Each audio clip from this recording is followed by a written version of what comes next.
Perfect. Well, good morning, good afternoon, everybody. So this presentation today is kind of a lengthening of the one that we did back in April with the University of Minnesota.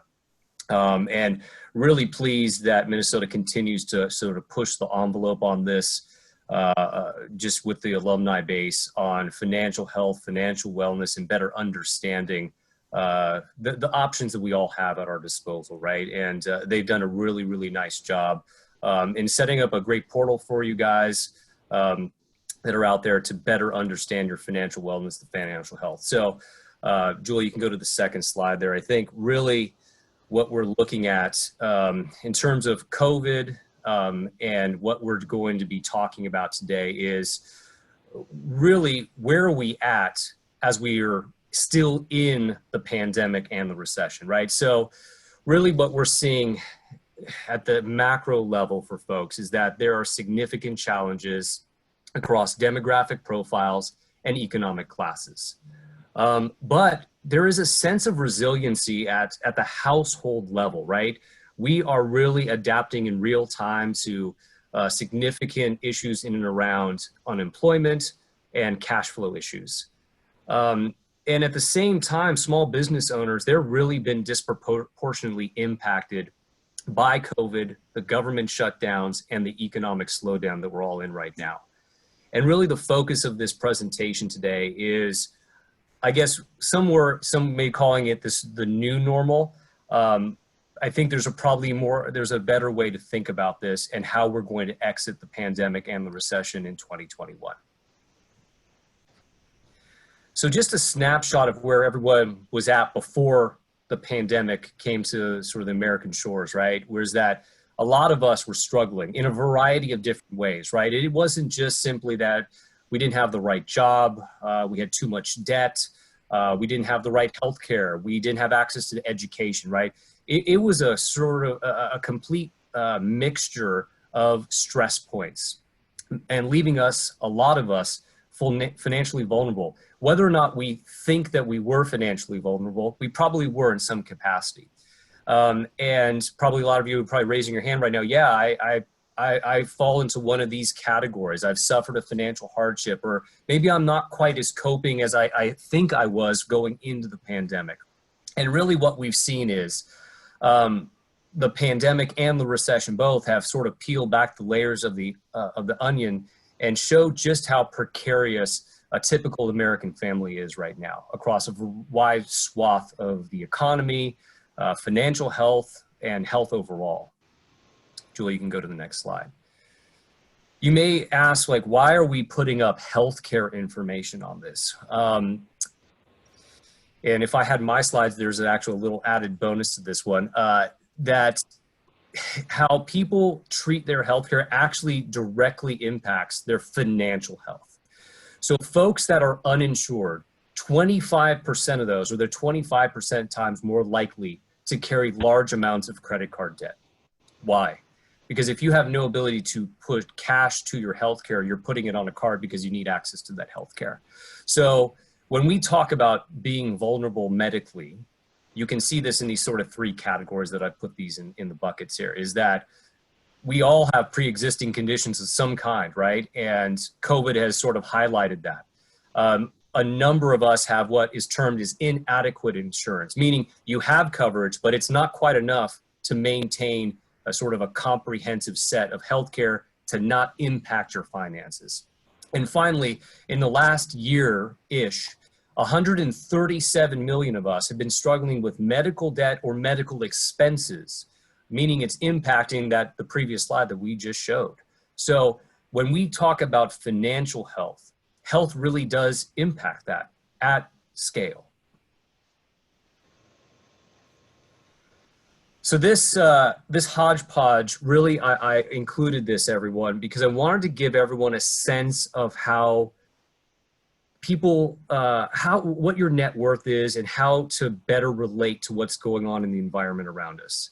And really, there's a lot of numbers on here, there's a lot of colors on here, but really what this is showing is that for the top 10% of consumers in the United States, they're not impacted at all by COVID and the recession. That's what it's telling us. The bottom 90 of us, have been impacted in some way, shape, or form. You probably have reduced your spending. You have probably tried to put more money into a savings account. You have probably tried to pay down more debt. Why?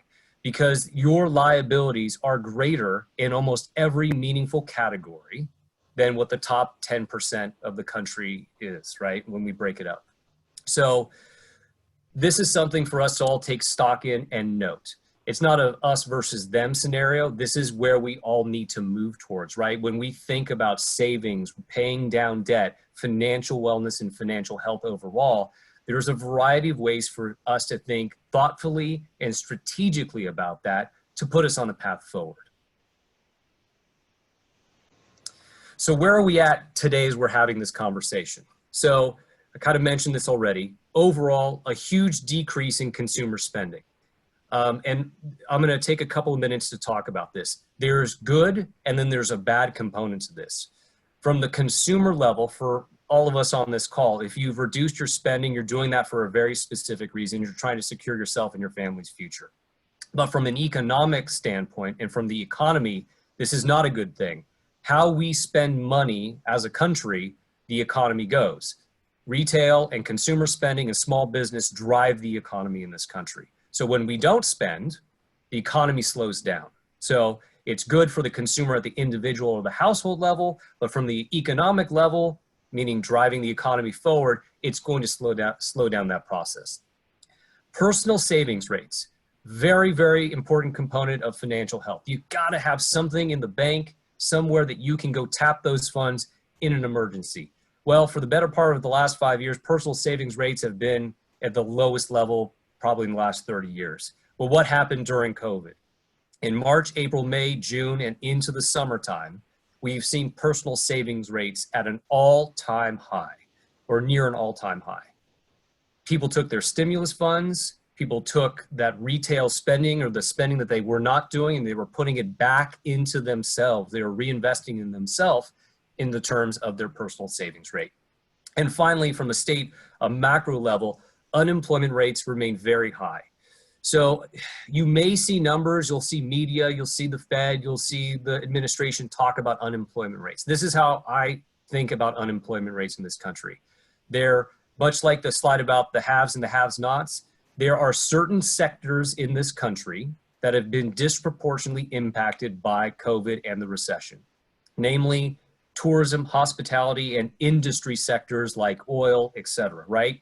So those jobs are going to take a much longer path to recovery. It's going to take a lot longer for them to come back online. Other areas, they've been minimally impacted.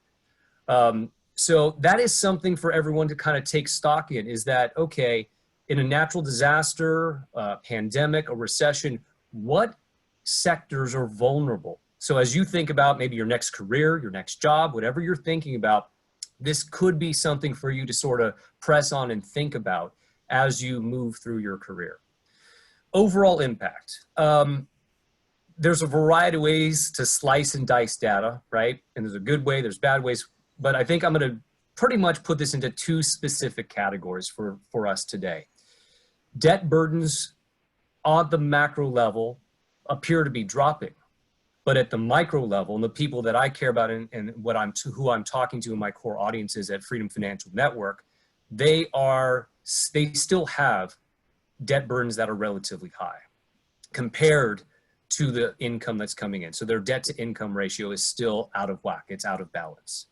The second, and this is probably the most important thing, the access to financial products for the 90% of us, that slide earlier, is extremely limited right now. And I'll spend just a couple of minutes to talk about this, is that as the pandemic and the recession hit us in March, April, and May, you saw a widespread retraction in the extension of credit and across almost all portfolios, meaning credit cards themselves, HELOCs, certain style personal loans, any ability for a consumer to get access to credit to help themselves sort of navigate these uncharted times, that retracted. There's a couple of outliers though, is in the mortgage space, purchase mortgage, meaning I want to go buy a house, that is still accessible for folks that have a relatively good credit score, meaning 690, 700 and above. And then the second one, for maybe many of you, you may have taken advantage of this, is that rates on refinances or cash out refinances are at historic lows. So those two products, if you could qualify, were available, but pretty much everything else really retracted during the initial stages of the pandemic. And to be honest, it's very lukewarm right now. You're not seeing a lot of credit extensions. You may probably see this already in sort of in your direct mail, right? If you're getting mail from major lenders, hey, sign up for this credit card, sign up for this personal loan. You probably actually saw this happen where that active marketing retracted during the initial stages and continues to be very lukewarm right now. Finally, the flood of help that came. Well, I think we're at the very end of sort of the meaningful impact of that right now. And we're going to continue to see economic stress at the household level because of the reduction in the unemployment benefit at the federal level, that extra $600, the stimulus funds, the anywhere between $1,200 and $3,800, if you will, that running out to provide some financial flexibility for families. And finally, the forbearance programs that in the private sector, your major lenders, et cetera, those are going to start to term out, meaning they will at some point want to start to get paid. There's a couple of exceptions to this. So if you have a mortgage and you were in a forbearance program that was administered by Freddie or Fannie Mac, you probably have close to a year to leverage their forbearance program. But for student loans specifically, that will term out at the end of this year, December 31st. You're going to start to see auto loan and credit card forbearance programs start to term out, meaning you got your 90 days, you got your 120 days. Now you're going to start to have to make at least those minimum payments, or they're going to send you into collections. So we kind of talked about this back in April as well. How do you prepare yourself for a recession? So you do two things. You pay down debt and you save as much money as you can, right? And you reduce your spending as much as you possibly can. And really, and to kind of look at this at the macro and micro level, what did people do with that money? It's a very interesting chart here that the folks over at The Economist did. I take no credit for making this one, but it puts it in a good perspective of what did people do, right? And the red and the yellow there to the right of the graph really speaks volumes of the financial stress and what people did. They reacted in the correct way. I'm going to secure myself and my family and my household. I'm going to pay down debt, give myself financial flexibility there. I'm going to put as much money as I possibly can in savings. And then the money that I do have to spend is going for what we call necessities, right? Food, water, et cetera, right? The things that you absolutely need to survive. The durable goods, right? The durable goods are like your big items, you know, washers, dryers, cars, things that last a long time in a household. You can see right there that those things, people didn't have a priority to buy those things over the last 6 months. The key takeaway is here, how long can people continue to reduce their spending or keep their spending at low levels and maintain high levels of debt payoff and high levels of savings? And time will tell on that. So I kind of touched on this earlier, but there's really 4 things at Freedom that we're evaluating right now. Open enrollment.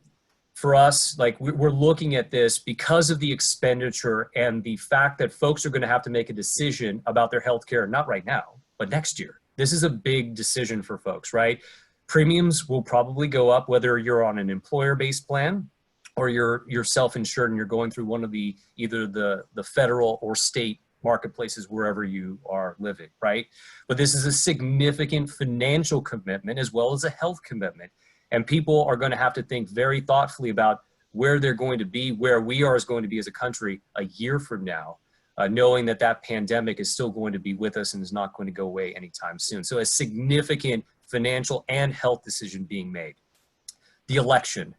So I wanted to come on here and tell you a bunch of great things, if you will, about what the stimulus was going to be like, what if any SBA or PPP that happened in the first round, any small business assistance, And really, I think everyone has been sort of monitoring that. If you've read any of the headlines over the past month or even over the past week of the sort of wishy-washiness that's going on in Washington right now, or a lack of commitment to the American public around economic assistance. So I wish I could come on here and say, hey, this is what this is going to look like, but there are significant challenges and hurdles for both sides to hammer out before anything meaningful gets delivered to the American people. Two things for us to also really take stock in. If you're somebody that has student loans, just please be aware that that forbearance program that you were probably automatically entered in, like you did not have to do anything with this, that turns out at the end of the year. Now, depending on the economic assistance and everything else that's going on, they could extend it, but that's something that you need to mark on your calendars and really take stock of, like, okay, January, I'm probably going to have to make that student loan payment again. Finally, for those who are still renting, if you are in an area that has an eviction moratorium, know that generally speaking, those moratoriums from the CDC, the state and municipal levels have all, generally speaking, are going to term out at the end of this year. So quickly, we will go over, is it the new normal or the next normal? So yeah, Julie, you can go to the next slide. So this is an interesting thing. So in my view, I don't look at this as the new normal. I'm looking at this as the next normal, because you see quite a few folks talking about, they're trying to compare the previous financial issues that we had coming out of the housing crisis, and they're trying to tack those two things together. The difference fundamentally here is, and we kind of talked about it, is that housing itself is doing remarkably well in this recession, meaning that purchase volume, people buying homes, is up, and the folks utilizing refinance products also up. And when I'm talking up, to the tune of like $1.1 trillion last quarter. That's a massive volume. Refinances in 2019 was 1.9 trillion. So housing itself, so trying to tie these two recessions together is a bit illogical right now, because the outcomes for the consumers are completely different. So what is really happening here?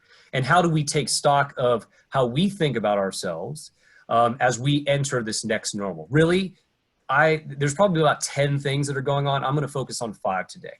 The rise of the homebody economy. Many of you probably raising your hand, but you may be watching this from the comfort of your home right now, hopefully.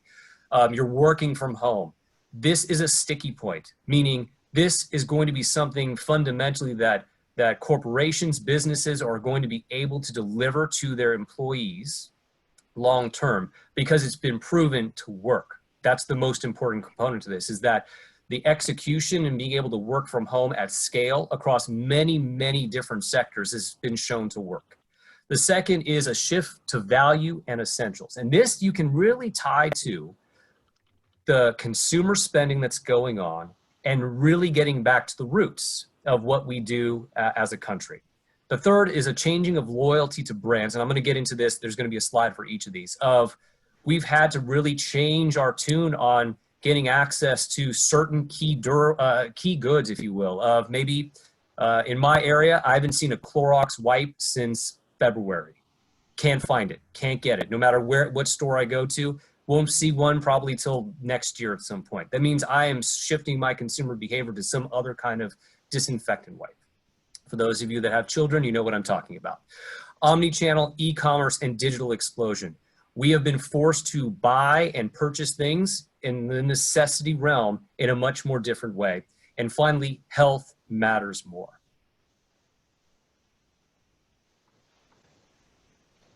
Next. Yep.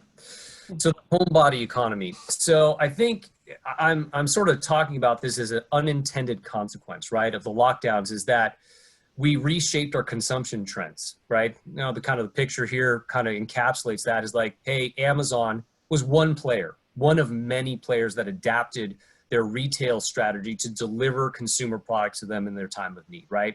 And this is everyone from big retailers like Target, Walmart, Amazon, to even your local small businesses doing this, leveraging delivery services, right? They adapted in real time to consumer need, right? And do those things stick? Yes, they will stick, because as the pandemic wears on and we continue to stay at home, for our health, these things will continue to stick. The other thing that we saw that was very interesting in the sort of the portfolio of a consumer trend is that certain things really did grow. Things like gaming, food consumption in two different ways. What people ordered, but also what people grew.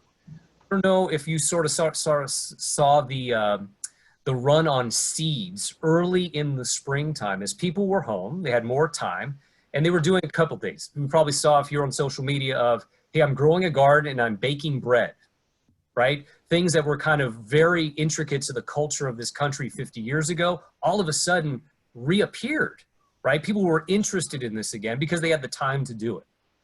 Once you do that, do you simply stop doing it again? Probably not. And then we've seen other things like home remodeling really going up, kind of sort of makes sense there that people are living in their house more, they're working in their house more, that they're doing things to maintain their abode. And finally, a run on sort of stock trading and investments and these kind of things where people now were utilizing those platforms that perhaps they would go to their, financial advisor, their accountant, other things now that they couldn't do, that they were simply going to start to do in real time on some of these platforms. Next slide. Michael. Yep. So this is something that we think is really, really important, right? Obviously, small businesses, as they go, the economy goes. But you see millions and millions of dollars. And what these pictures basically represent is the marketing and the chambers and small business associations around this country realizing there is an opportunity to say local, right? And so millions of dollars in marketing has been put into this over the last 3, 4, 5 months. And people have responded.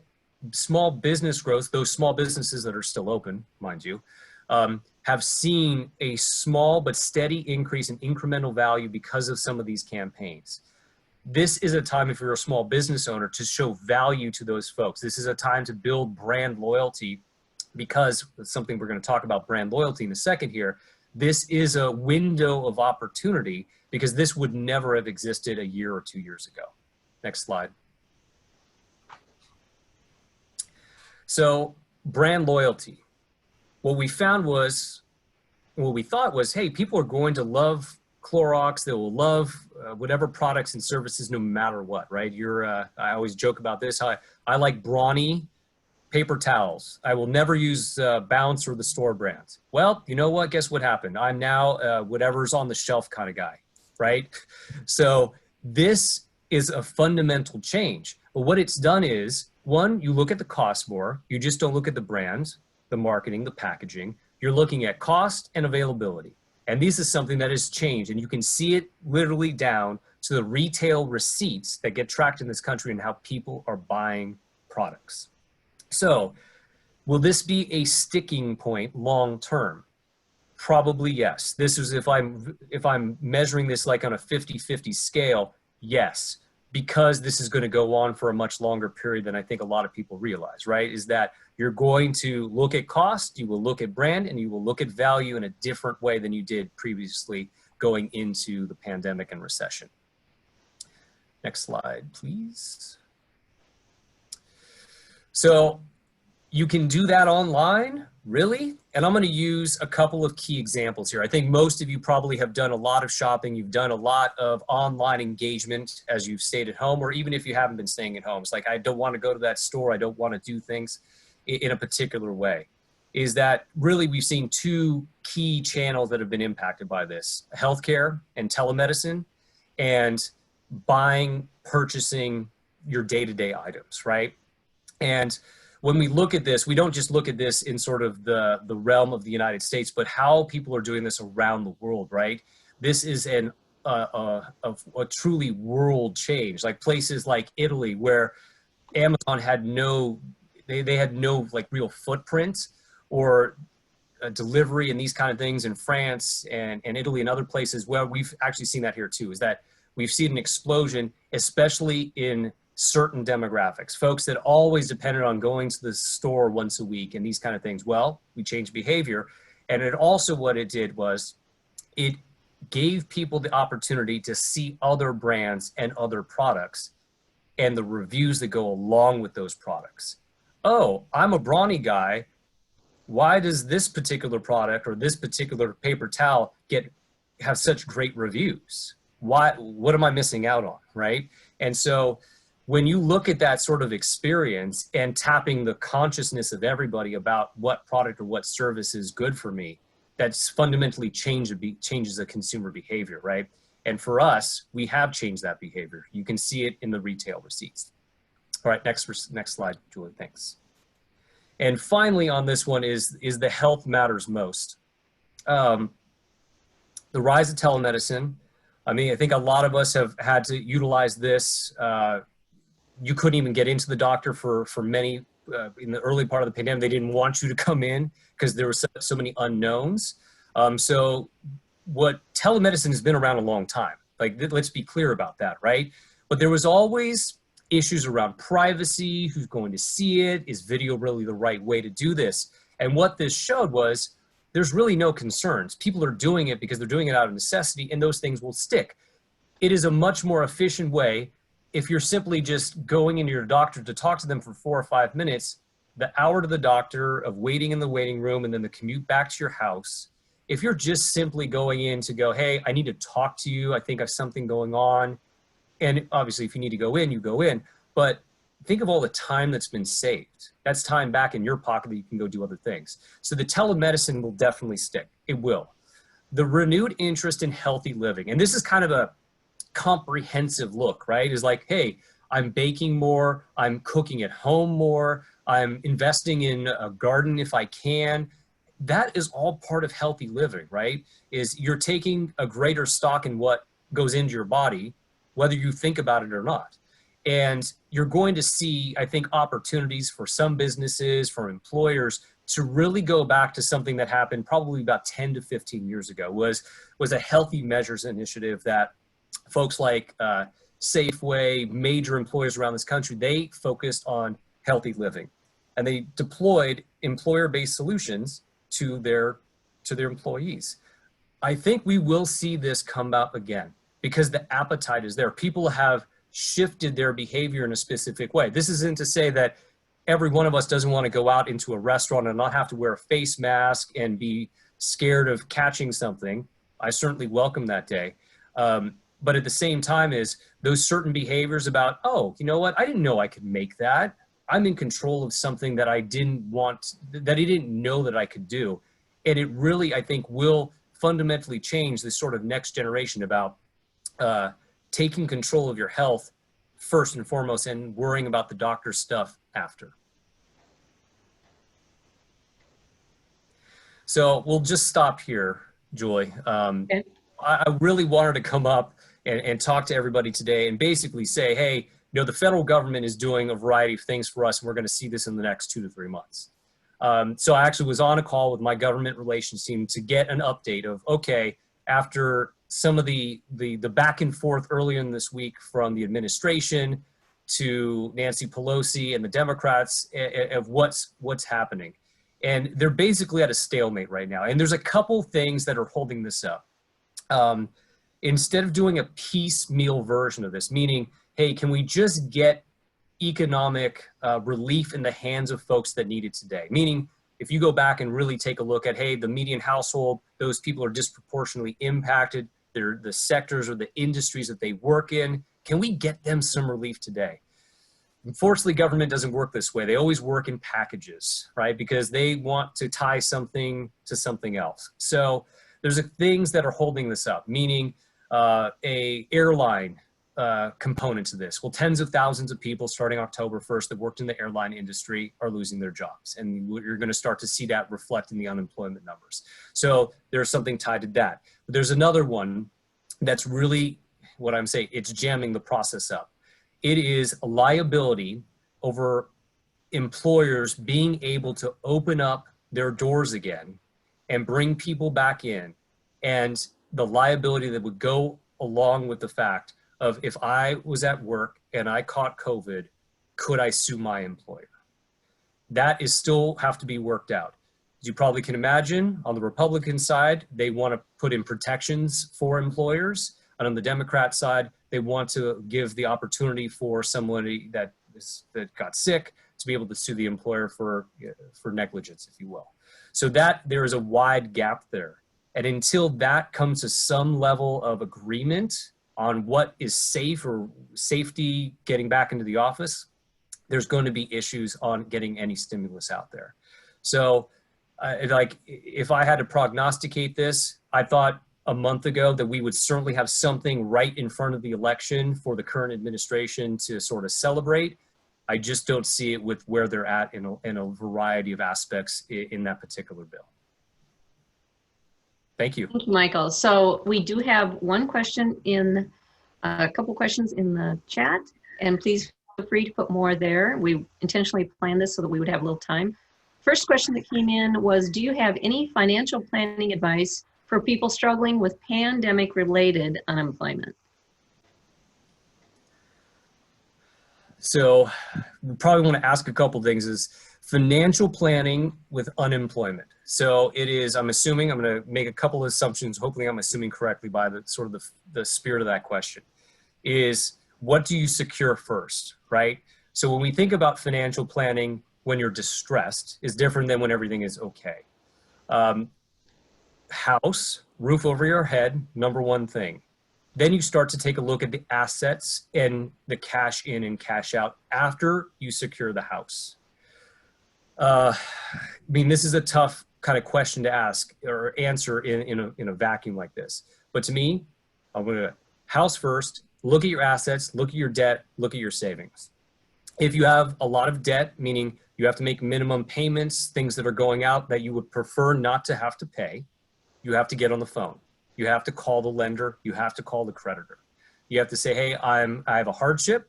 And like I discussed earlier, yes, there's hardship programs that are terming out for people that have taken advantage of them already. But if you haven't taken advantage of it, there is opportunity there to provide yourself with a little bit of financial flexibility, right? If you could somehow maneuver that, right? Hey, I can't make my car payment for the next 90 days. I can't make my credit card payments for the next 90 to 120 days.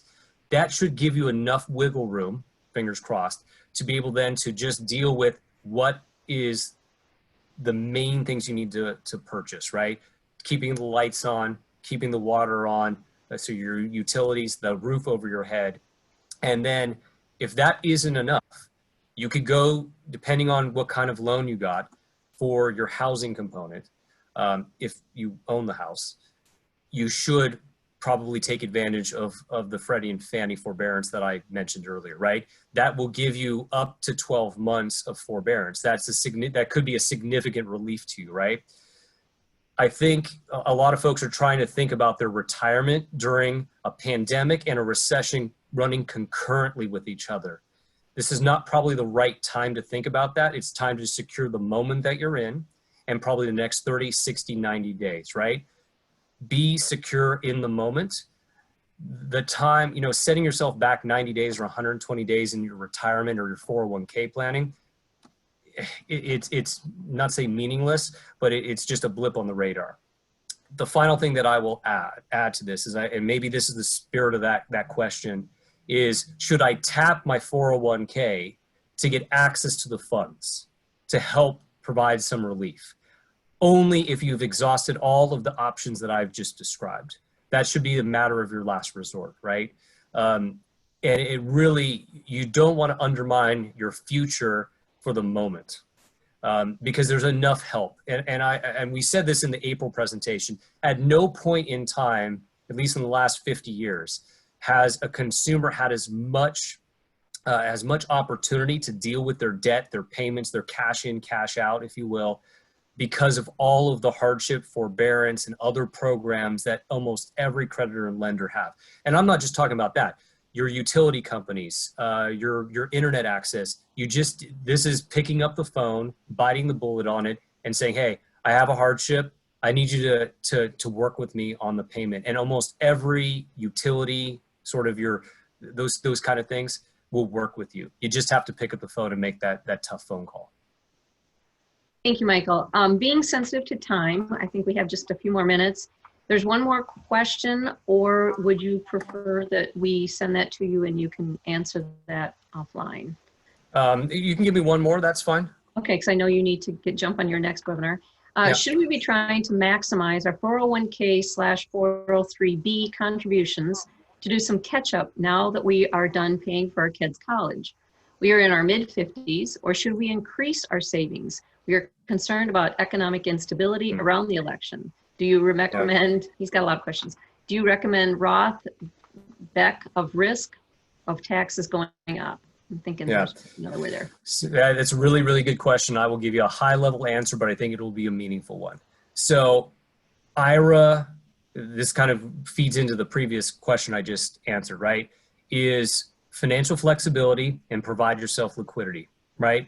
If you do not have enough in savings to meet maybe 6 to 12 months of your housing and all your relevant costs, that's how you budget right now, right? So if you're looking at putting more money or trying to catch up on your 401k, you can always do that. I mean, with tax limitations, et cetera, but you can catch up in real time if you need to. What you do, if you put too much in those retirement accounts, you can't get access to it without paying the penalties, the fees, and the taxes that go along with that, right? And if you need liquidity today, right, in those style accounts and or even in your house, it requires you to pay somewhat of a price to get access to it. If you put money into your savings account and you need it, you just go get it. So I would I would say is like have a balance. Maybe allot 90% to your savings or 80% to your savings, and then top off at 20%. If that's something that's important to you long term, your employment situation is good, that's something that you could certainly do. But I would err on the side of liquidity right now. You can always catch up and move those savings funds later on. You said you were 50. You have plenty of time to catch up. In a short 1 to 2 year window, that's not a meaningful issue. Thank you very much. I think for time sensitive, those were the 2 questions that came online. Michael, unless there's anyone else, I think we'll go ahead and call it at that to give you grace to get to your I appreciate it. Webinar. Thank you so much, Michael. Thank you for everyone who joined us. Membership powers everything we do. And if you want more information or want to watch for more announcements of our upcoming webinars, go to umnalumni.org/membership. We are creating as robust tools as we can for you as we all work for our next normal, right? Is that what we're going to say, Michael? The next normal. There you go. Thank you very much. Thank you, everyone. And look for the feedback. We will be sharing the video and send you a survey for your feedback. Thank you all. Thanks.